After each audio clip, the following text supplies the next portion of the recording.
If you're interested in how to catch bait fish from a kayak during the daytime with no fish finder, then this is the episode for you. Let's just launch it out there. We're gonna go catch some bait fish on a flat, and then we're gonna take those bait fish and troll for some striped bass. And hopefully we catch something big. Good rod pull here, listen to that. Whoa. A lot of people have requested that I do an episode on how to catch bait fish from a kayak. So today we're gonna do a little trolling. And before we do that, we first have to catch our bait fish. And the first thing I want you to notice is we're back in a flat, and you're gonna see a lot of shimmery looking circles right in front of me. There's some right there. And every single one of these little shimmery circles are all bait fish. However, each bait fish pile is a little bit different. What we're looking for when you're scanning the surface for bait is you're looking for flicks on the surface. If you just see shimmeriness like that, they're a little bit too small.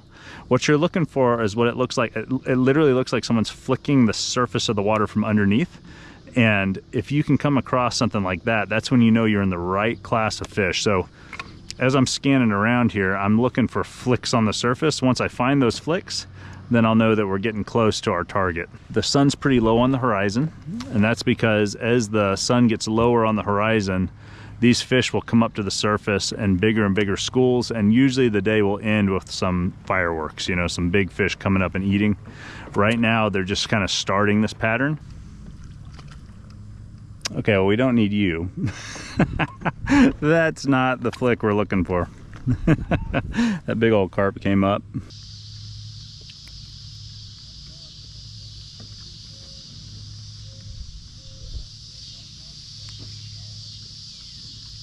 Those aren't too bad. The flicking we're seeing right now, that's not too bad, guys.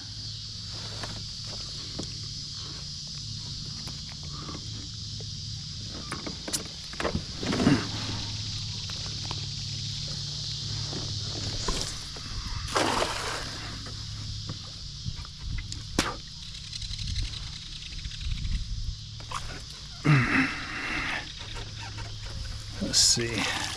Got a few, guys. So some of that flicking we saw, those were shad right there.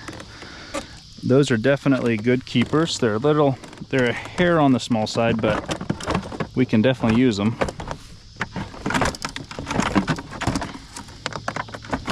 So the first thing we'll do is let's grab a bait bucket, fill that up halfway with some bait water.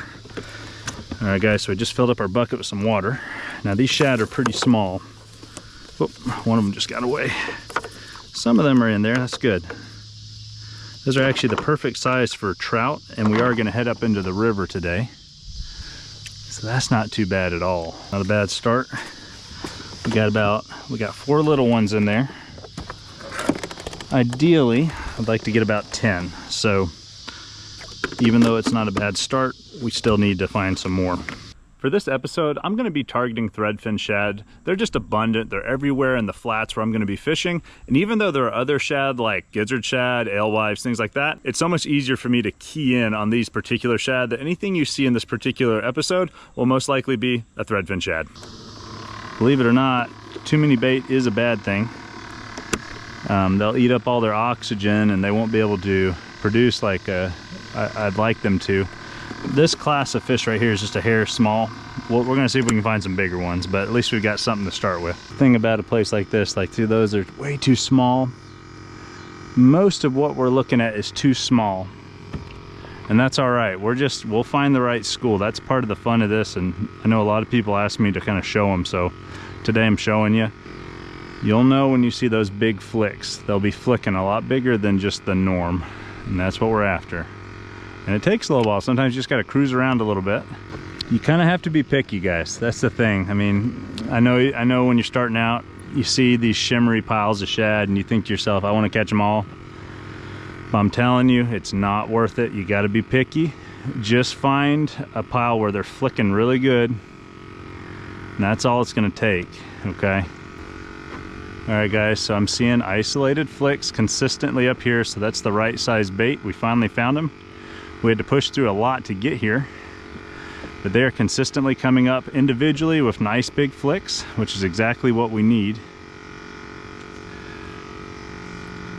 They're coming into their zone right now. Here we go.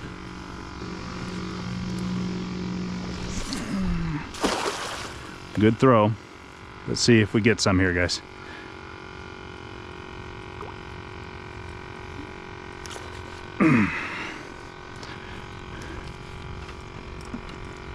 Oh yeah, we got them. And that's the size we wanted right there. Very good. So that's what I'm talking about, guys. These are a much bigger class of fish, and you just have to look for those individual sized flicks on the surface, because that's really what you're looking for. These are much, much bigger fish than the bait we caught earlier today. These are much bigger. And I believe there's probably some more out here we can catch before we go. We'll do one more attempt with some bait before we head out. That was nice though, that was really good. That was just a few of them. I know there was a big school of them, but that's how it goes sometimes.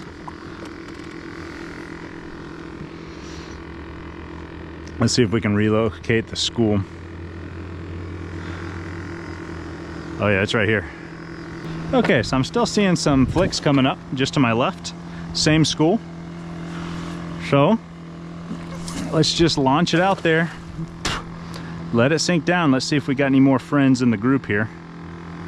You never know. I like to let it sink down fairly deep before I pull. Let's see. Oh yeah, we got them big time that time. Oh yeah, we got them. So guys, we found a nice school of them. Too many now, so now we can kind of pick and choose what we want. But that's what it takes to find those fish. You've got to be picky. Look for the right type of school, and once you find it, get a couple of good casts in on it and you'll be good to go. And look at the sun, it's getting just low enough now that it's about time to catch something big. So let's go ahead and let's get some of these beautiful bigger shad. We'll be selective, we'll just take the big ones. There they go. Perfect. I think we got all but one. Oh man, one's in my shoe. Can you believe it? Toss that one out. There we go. All right, so they're all out of the net. That's great. We got a good selection here. Not too many. That's the key, guys. You don't want too many with a little bait tank, because they will not survive very long in a little bait tank. All right, so let's go ahead and let's run some air in there. And then the second part is coming up, where I'm actually going to be adding some river water to our bait. You may have noticed that I'm able to stand up in my kayak while I throw the cast net, and there's good reason for that. I have a big water kayak made by Old Town. It's the 132 plus ePDL, and guys, that is a game changer for me. However, if you don't feel comfortable standing in a kayak and if it feels a little unsafe, then I highly recommend that you just practice sitting down. That used to be what I had to do when I first started out, and it's definitely doable even while sitting. So now we're gonna make a run up to the river. We're gonna go up high and then we're gonna troll our way back and see if we can find something big today. As we push up the river, we're heading toward fog right now. And what that means is that we've got ice cold water from the river coming down into the main lake. And where that ice cold water meets the warm air, it creates a layer of fog. And what we're gonna do is, our bait tank is half full right now. It's purposely half full because I'm gonna fill it up with ice cold oxygenated water here in just a minute, and that'll keep them alive for much longer. And then we're gonna set up our trolling setup. We're gonna run planer boards and we're gonna see if we can catch something big. The opportunity for a big brown trout or potentially a big striper is in the mix today. They both love to eat threadfin shad. It's a natural food source that comes up and down the river here. And we just happen to be here on a great time. They're generating water. And naturally these fish, they love it when the water is pouring in. It creates a bit of a feeding frenzy. So we're gonna go up pretty high, we're gonna turn the boat around, and we're gonna do a few laps down in here. We're gonna see what we can do. So here's the thing about bait, especially shad. They're the most fragile bait you can ever have, which means they die very easily depending on what happens to them. If you load up a bait bucket, especially a small one like this one, with too many shad, what's gonna happen is they're gonna run out of oxygen. They're also gonna pee and drop a lot of scales. And when that happens, eventually it just ruins the water quality. The ammonia given off, everything is just adding to this bucket and the quality of water. And if you have too many baits, it completely ruins it. So you have to be careful not to have too many baits in the water at once, because it will cause trouble. The sun's getting low on the horizon. It's the last hour of the day, and this is typically the time where the brown trout and the striper begin to turn on. So there's a reason I came out late today, and it's because, you know, if you come too early, a lot of times you just spend a lot of time not catching fish, especially when it's not super overcast. we got partly cloudy weather today, and unless you have a blanket of thick dark clouds, a lot of times you have to wait until it's a little bit later. It just has to do with the fish, specifically the striper. They're a photosensitive fish. They don't like the super brightness. They don't like the middle of the day. Typically they go down deep, or they just wait till the end of the day. They come up shallow and they'll eat then. So we're gonna try to time it so that we're here right when the fish are here. Could I re-rig this one? Should I re-rig? Yeah, I think I should. Okay. How crazy would it be if we catch something really big with the custom carp rod? I brought it along for carp action. I was trying to kill a little bit of time earlier. We didn't get any bites, but it is a cool little rod. It's got a great backbone, and I have a feeling if we hook something big today, it would be able to handle it, I think. We'll find out, I don't know. And that way we'll have 3 rods in the water. Today I want to run maximum baits in the water, just so we have the best chance possible to catch something. All right, so the first thing we're gonna do is we're gonna reach our hand in here and let's grab a bait. Now, like I said, these are threadfin shad, and it's one of the 3 types of shad that you can find in my local lake. What I like to do is hook it through the nostril, through one nostril, out the other. Whew, and he is feisty, man. All right, and all we're gonna do is we're gonna turn this boat, and as we turn, I'm gonna throw out behind me in the direction that will be directly behind me. Let me straighten it out real quick. We're just gonna let out about maybe 40 feet of line, give or take, just so he's darting around behind the boat. Good. And then all I'm gonna do is we're gonna put this in the rod holder, and if I hear that rod go off, we will know something crazy has happened with the carp rod. So let's go ahead and grab another bait, preferably something a little bit bigger from that secondary group of fish we caught. Okay, now let's grab our planer boards. These are called planer boards, and what they do is they plane your bait out to the left and right of the boat. We currently have one straight out the back. I don't want 3 straight out the back, so what we're gonna do is put these little planer boards on. They clip right on. They're made by water bugs. As long as you have forward momentum, which we'll have to scoot forward just a little bit, what it'll do, especially once I close the bell to give tension to it, see how it planes out to the left? I've got one for the left and I've got one for the right. And we're gonna get them all out and cruising here.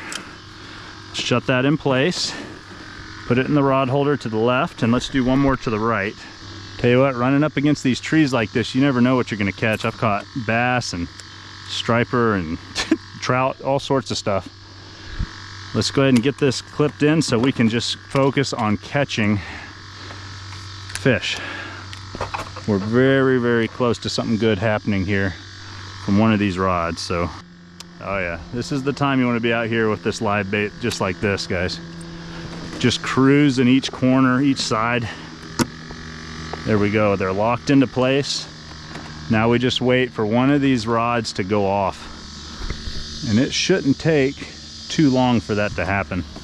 We're cruising at maybe a ½ mile per hour. We're not going fast tonight, guys. And that's on purpose. We don't want to go fast tonight. I'll tell you what I forgot to do. So I forgot to get some fresh water in my bait tank.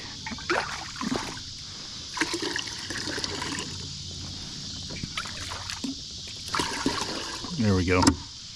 Some nice fresh water in there.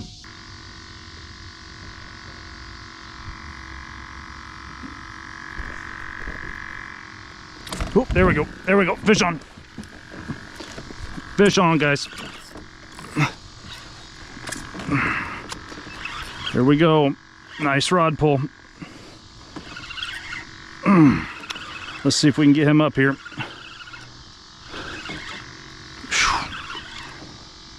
Oh, wow. Oh, good fish, guys. Really good fish.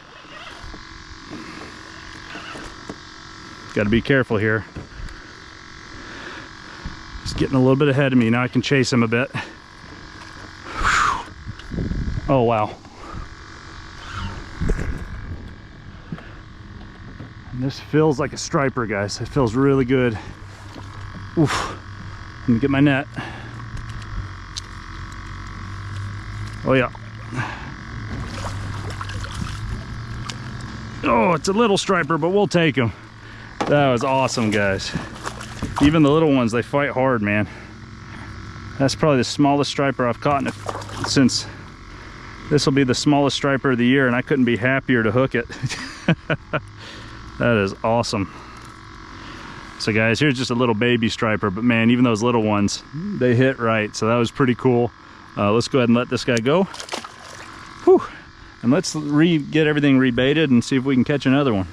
That is what you call a little baby striper. There's a striper out here that would eat that one. But I am very grateful he even hit. Let's see if we can catch a good striper bait here. There's a nice one. So this one's about 2 inches long. That just goes to show how these natural baits are just the perfect bait for striper, you know it? They really are.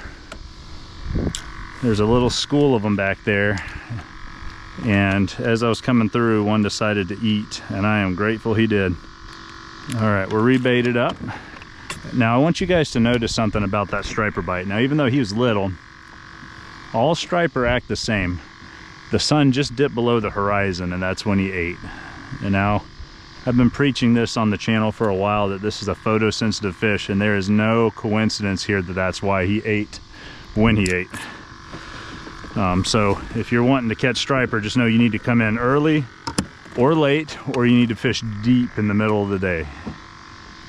Now I don't have an entire day to fish, so I kind of have to pick when I come out, so it's either early or late. Today it's late. See if maybe we can catch one more before it gets too late to film. Man, beautiful sunset this evening. Look at this, guys. Man, that deserves one more eat. Let's see if we get one more take today. All right, so legally, guys, as it gets to this point in the day, I've got to go ahead and put on a headlamp. So, just to stay legal,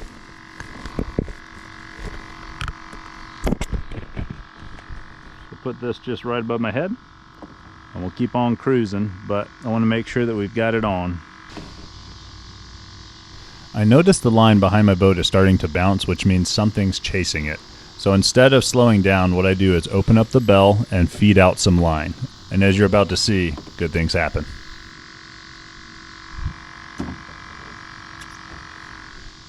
Oh, fish on. Yep, fish on.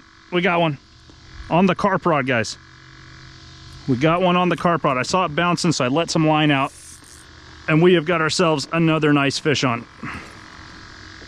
Oh, look at that rod bend, guys, on the custom carp rod. Oh my goodness. Ooh. He's going a weird direction, guys.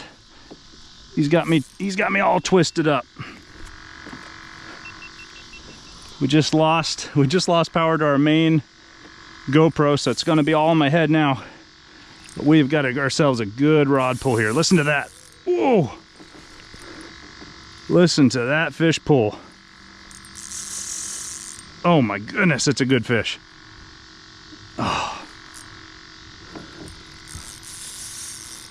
Oh, he is not coming in easy, guys. Oh. It is another nice one, a little bit of an upgrade. A little bit of an upgrade this time, guys.